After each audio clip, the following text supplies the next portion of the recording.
Buddha, Jesus, Muhammad, and now Meher Baba. So when we speak about Meher Baba and of Meher Baba, I think we need to understand, or we need to be on a platform where we are not comparing him with any other Babas of our time, or we are not comparing him with sadhus, as we say sadhus, Mahatmas, Rishis, Peer, Walis, Auliyas, Mahapurushas, Yogis, etc. That Baba is distinctly different from all these, because he himself has said it, and many others like Shirdi Sai Baba, Upasni Maharaj, Narayan Maharaj, Tajuddin Baba, Hazrat Baba Jan, Gadge Maharaj, Kripal Singh, and many people in their own way, directly or indirectly, have attributed or talked about his Baba's greatness. In other words, saying, if you read the book called The Wayfarers, where Baba has contacted so many saintly personages, where they have themselves declared that we are like a minbatti, we are like an agarbatti, we are so small, and he is like the sun. So from that we can make out that what is the stature, what is the status of Meher Baba, and never ever should we mix it up with any other Babas or Sadhus or Sant Purushas. It's very important to know that. And so he keeps visiting, and all of us are so fortunate that during the Autaric period, which is supposedly 100 years from the dropping of his physical body, which was in 1969, Baba has said that the vibration, the prabhav, the impression, the activity of Meher Baba now, which is going on, is as if he is in the physical form. And therefore none of us should ever feel that we have missed the bus, that oh, Baba has come and gone. No, Baba has not gone anywhere. He is very much here, and he is very much active. And this is the time where Baba himself said that the river does not flow to the ocean, but the ocean floods the river. And that is why many of us who are here would have had such intimate experiences about Baba's personality, about Baba's stature, about Baba's love for us, about Baba having a very active participation in our life, about his having his nazar on us. I'm sure many of you would have had that experience. And if you have not had it, rest assured you will get it sometime or the other, when you will realize that instead of our holding on to Baba's Daman or remembering Baba, it is he who is actually holding on to us and remembering us. Having said that, the importance of Baba's words, he himself has said. Once when Don Stevens, if you have heard his name, he was one of the Western Manli. He was responsible for, he was a co-editor for God Speaks, and he was also the editor for Discourses. And when Don Stevens asked Baba about the importance of his words, and Baba had said words to the effect that every word that emanates from the source of truth, and Baba is the source of truth, has got the potency like a spiritual atom bomb. It has got its importance because it has been uttered. When I say uttered, not that he did not speak, as you all know, he maintained silence. It was dictated on the alphabet board or were given out to the creation by way of gestures. That every word that has come out from him has the background and the backing of the source of truth, which is Baba himself. And therefore it is very, very important to read his words, to try to understand it, and most importantly, to apply that in our day-to-day living, to internalize that in our life so that we may live Baba's life, we may live Baba's words rather than just speak about it. So the whole forum here is the first step is to read it and try to understand it. You see, it's only after reading and understanding that we can even attempt at applying that to our day-to-day living. Now, insofar as understanding or interpretation is concerned, again it is very important to know that whosoever is speaking Baba's words and interpreting it, he is doing it from his standpoint, from his subjective mind. That means what I'm trying to say is, when I am giving meaning to Baba's words, it is my own subjectivity which is coming in. So that may or may not be the whole truth. It could be a part of the truth. And I can never claim, or nobody can ever claim, that this is exactly what Baba had said. Because when Baba uses his language, we have our own minds, and our minds are very subjective. They are crowded with garbage of sanskaras and impressions. So whatever anybody says or anybody interprets is his part of ignorance that he is exhibiting. So what we are going to do here is trying to interpret Baba's words as best as we can, and then the next step would be how to apply that in our day-to-day living. Now, my wife here, Soumya, she is my bodyguard also. She always follows wherever I go. Is here to help me because I have a very beautiful voice. I have a sound which I need to cough every few minutes. So she would be reading the words, and then I would be repeating it, so that twice you'll be getting to hear Baba's words, and then we will discuss on that. If there is any question to be asked, any questions concerning what we are reading, please feel free to ask. It would never be an interruption. On the contrary, it would be a very interesting interlude so that we can discuss, and let this forum be a very interactive forum, so that it's not something like I'm just speaking and you're listening or going to sleep or having chai. I haven't had mine yet. So it should be very interactive in a sense that we need to learn from each other's experiences.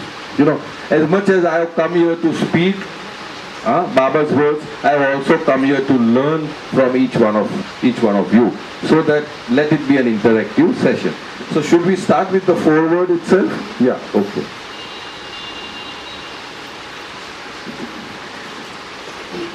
Once again, God became man, walked on this wide and good earth, lived as man amongst men, sharing their joys, suffering, their pains, bearing the burden of all in creation, because God is the Father of all in creation, and we the children of that one Father. Yes, God came. 5 a.m., 25th February 1894, and He has gone.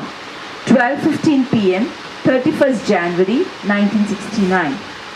When He comes, He comes. When He goes, He goes. But when He is here, He gladdens the hearts of all in creation, man, animal, birds, fish, worms, and insects, trees, plants and herbs, even stones surrender to His smile, because He is existence eternal and infinite, and He awakens in all an awareness of His abode in everyone and everything, each according to its nature.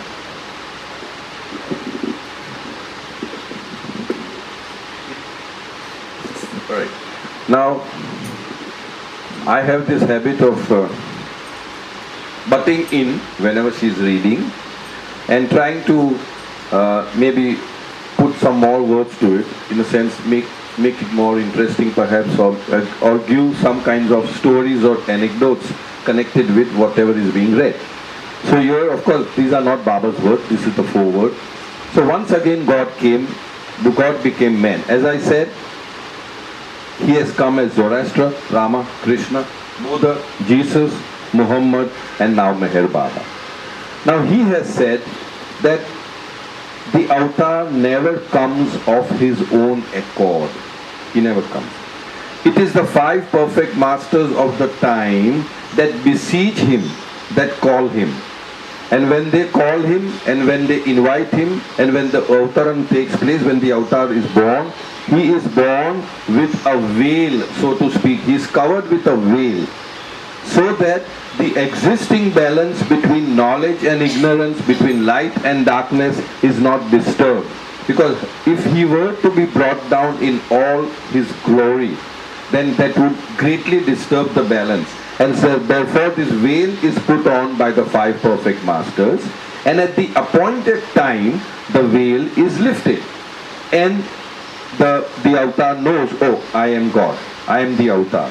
The same thing happens now. A question may arise in somebody's mind: how can Baba be the avatar when, let us say for example, Hazrat Baba Jan, who was herself God realized, gave this experience to Meher Baba. For that we need to understand that there is a certain pratha, there is a certain process, there is a certain procedure, that whenever God comes down, even though He is God, He needs a perfect master, an existing perfect master, to unveil Him and let Him know, give Him that knowledge that you are God. To give an example for this, during the time of Jesus the Christ, you must have heard the name of John the Baptist. Now John the Baptist was the perfect master during the time of Jesus the Christ, whose duty it was to lift the veil off from Jesus the Christ. So if you have seen the film called Jesus of Nazareth, there's a beautiful, very beautiful scene where John the Baptist is standing in a river, knee-deep water, and one by one all the people are coming, and John the Baptist baptizes, each one by pouring water over the head of those people who are coming and kneeling down to John the Baptist. Now you can see that there's a long queue and there is Jesus the Christ standing in the queue to be baptized. So when he comes there and bows down to John the Baptist, John the Baptist says, Lord, it is I who need baptism through you. It is I who need, because you are the Lord. And then the Lord kneels down, looks up and says, do as is ordained. That means it is, Jesus the Christ kneels down to John the Baptist and tells to John, do as is ordained. Means जैसे चले चले आती प्रथा है, परंपरा है, वैसे करो. So then he bends down and says, in the name of the Lord, Father, and then he baptizes. And of course, Jesus stands up, turns around and starts walking. And John the Baptist tells two of his disciples, I forgot the name now, he tells them that now it is he who would rise and I should diminish. And he tells the two disciples, you must follow him now. So the two, I think it was Matthew and, do you know, I also don't know, Bartholomew, they run after Jesus and said, Master, Master, and says, our Master has asked you to join you, to follow you, and says, come, follow. That's all. What I'm trying to say is, there should not be any misunderstanding as to how one can say that, because that has been the pratha, that has been the process ever since. And even in the time of Jesus the Christ, the other three perfect masters were the three wise men who had gone over there. You see, so whenever the avatar is born, the perfect masters of the time. Now, we will, if you have any queries, we can go deeper into each word, what perfect master is, what the avatar is, what's the difference between them, but we can go into that later on. The perfect masters converge. They come together in the vicinity of where the avatar is born, like the three wise men, like how, for example, Hazrat Baba Jan of Pune, she was in Balochistan. You can see where she was. She was in Balochistan. And when at the age of 90, she got the experience of I am God state, or Aham Brahmasmi, at the age of 62. Okay, Soumya corrects me at the age of 62. So I stand corrected in a sitting posture. But I had the impression that it was 90. But anyway, it should be, she's normally more correct than me in terms of statistics. Women are very, very careful about their statistics, you see. So here coming back to 62, okay. And she was, what should I say, ecstatic. And she started dancing around and saying, Anal Haq, Anal Haq, Anal Haq. Anal Haq means I am that, I am God. Aham Brahmasmi, Soham, same thing. And the Baluchi regiment who was there, the soldiers, they interred her, they buried her alive over there. And when that Baluchi regiment came to Pune, when they were transferred, they saw this lady very merrily sitting under a neem tree and giving darshan to so many people. That is when they realized that she is not an ordinary woman, that she must be somebody great. And then they became her disciples and they became her bodyguards, so to speak. So what I'm trying to say is, she came from there and so many others. Sai Baba, nobody knew where he came from, but he settled in Shirdi. Upasni Maharaj was in Sakori, Narayan Maharaj was in Kedgaon, Tajuddin Baba was in Nagpur. So in that sense, they all came together to have their nazar on the young boy Meherwan who was to become Meher Baba. So coming back to our reading years, that's what I do normally when I do the reading. We try to interweave it with some stories so that you get a better idea about what we are talking about. Yes, Devaki.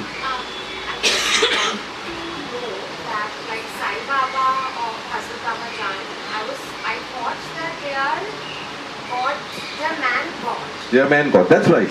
And Baba is God man. Man becoming God is man God. So when they are born, they have a will as well? No. They are born like men, like you and me. But they know that they are... No, they are never born perfect. They achieve perfection afterwards.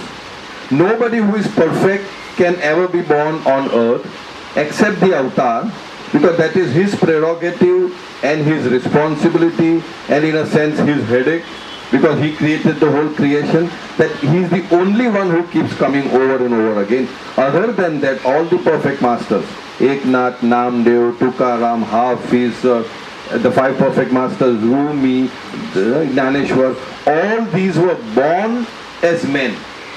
And by men, I do not mean men with gross conscious, not with sthul chetna. They may have already progressed spiritually very high in their last incarnations, but they are born not perfect.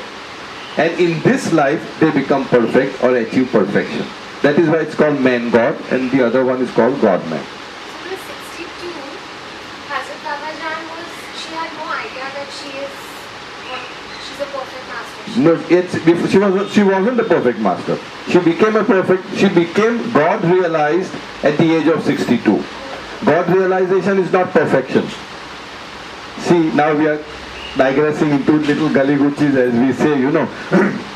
When you achieve God realization, and there are 56 God realized souls at any given point in time, they are known as the perfect ones. These perfect ones are of various categories.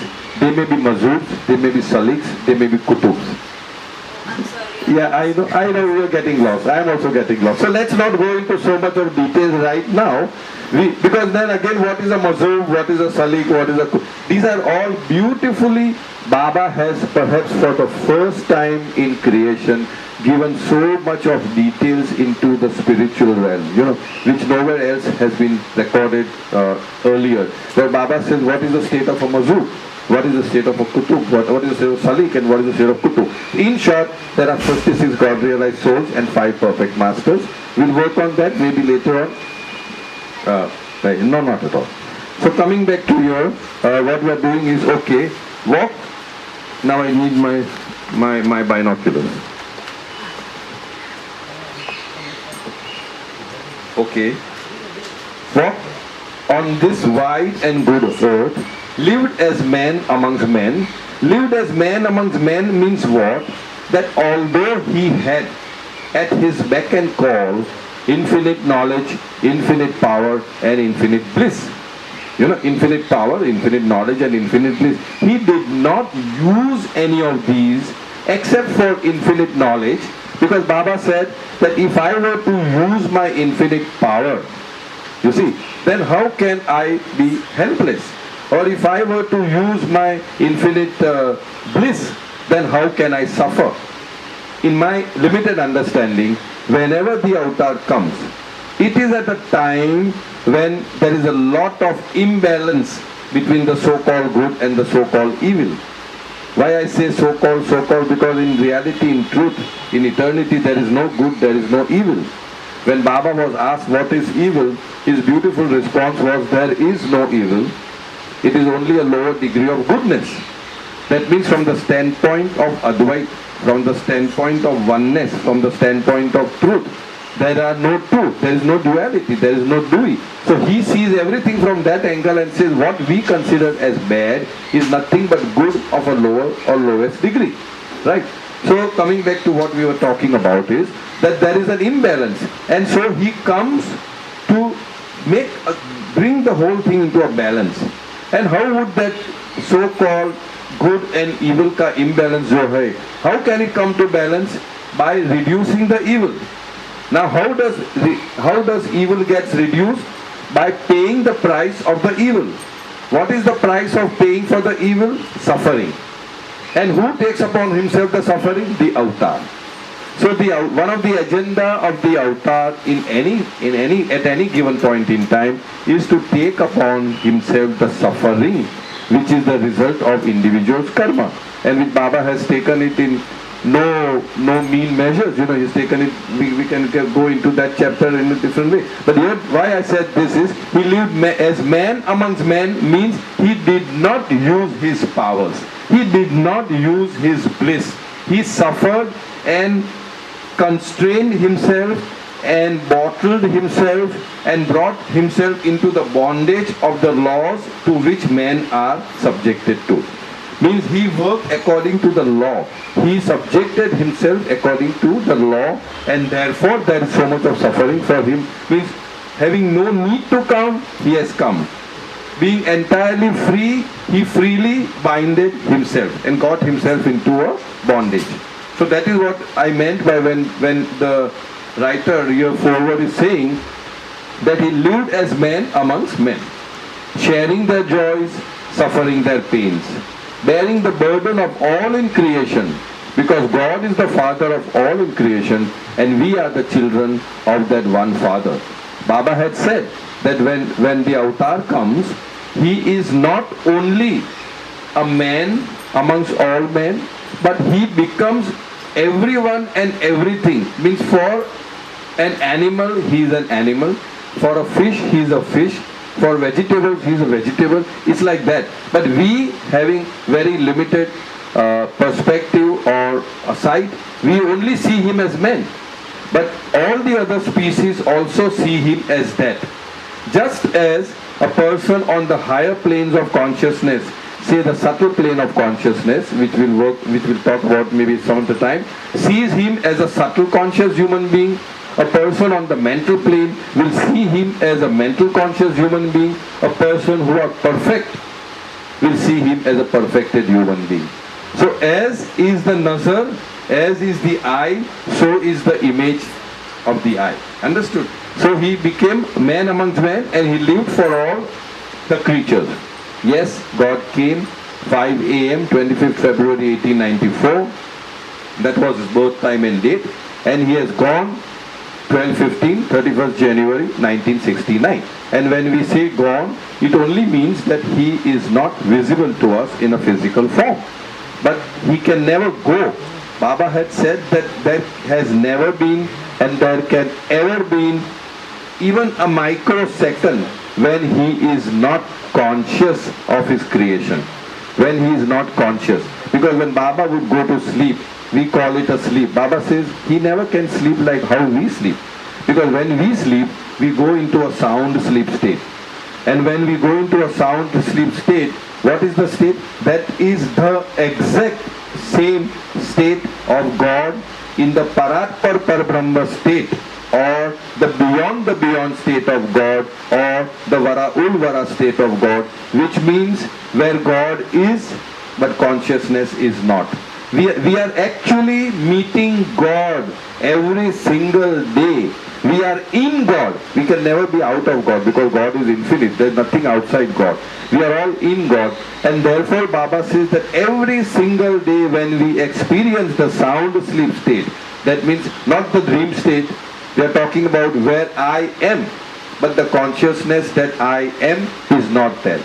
That is a state of bliss. That is a state of bliss where all the aches and pains and arthritis, rheumatism, toothache, mother-in-law, all the suffering is not there. What? In the sound sleep state. It is not, sorry? Got it? There is no suffering. It is bliss. It is bliss. It is bliss. But this bliss is unconscious. When we have this bliss consciously, then that is the real bliss. That means consciousness of unconsciousness is the real state of God realization. Am I making sense? Even if I am talking nonsense, please say yes. We are making sense. So this is the state of God realization. To be conscious of your unconsciousness, which is ununderstandable to our limited intellect, because how can you be conscious in your unconsciousness? Because we are perceiving everything, we are analyzing everything, we are passing it through a rational mind, and the mind itself is a created thing, and with a created thing we are trying to understand the creation, the creator. The creation is trying to understand the creator, which is an impossibility. The creation has to go, only then we experience the creator. A person who has written a program, a software, now that is his creation. The creation, the software, the DVD disc or whatever it is, cannot understand the creator of his program. You see, so once we understand that these are the subjects which are ununderstandable, then we do not ask too many questions. Not that you should not ask questions, but we do not dabble too much into intellectualism, because it takes us to a blank wall, and beyond that you just cannot go. Because Baba has beautifully said, that intellect is not destined to enter into the bedroom of the beloved. The bedroom of the beloved is the beloved Meher Baba's domain. Intellect is not destined. You need to leave it at the threshold and then enter with the heart, with the feelings, with love. Because every thing, every yantra has a particular purpose. A thermometer is there in order to know how much is the temperature. A barometer is there to know what is the how many Celsius is the environmental temperature, right? A lactometer is there to know how much of milk is there in the water, or the other way around, whatever it is. So there are different instruments. So in the same way, the mind cannot be an instrument, the intellect cannot be an instrument, the imagination cannot be an instrument in order to know God. It cannot. Because Baba says, God is, and Godhood begins where imagination ends. So even though you may imagine anything, God is beyond that. So coming back to our discussion here, Baba says that he was born. In other words, he has not gone anywhere, he is there. And one very beautiful sentence in English, it says, remembrance is a form of meeting. Right now we are meeting here at the physical gross level. But if you remember the Lord, if you remember anybody, your beloved, your boyfriend, your anybody, the moment you remember somebody, you are actually meeting that person in the mental plane. Right? So remembrance is a form of meeting, and therefore Baba has emphasized on his remembrance a lot, so that we keep meeting him all the time. We are constantly in meeting with him at that mental level. When he comes, he comes. When he goes, he goes.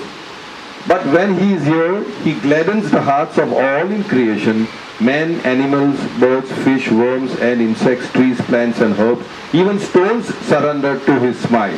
Because he is existence eternal and infinite, and he awakens in all an awareness of his abode in everyone and everything, each according to its nature. Baba's most repeated sentence, which you will see on Baba's Samadhi also, is, I have come not to teach but to awaken. Awaken what? To awaken himself in our hearts. He is there. Baba has said that I am in everyone's heart, but I am sleeping there. It is my old habit. It is for you to awaken me by calling out to me, Baba, Baba, Baba, Baba. Then Baba says, then I will find no fun in sleeping. Forget about sleeping, I will have no time to doze. And once I awaken in you, you too will awaken for all time. These are not the exact words. Another thing I wanted to clarify is, whenever I say about Baba's words, they may not be the exact words. They may be the exact words, but may not be the exact words. But words to the effect, but it will generally convey the meaning of what Baba is wanting to say.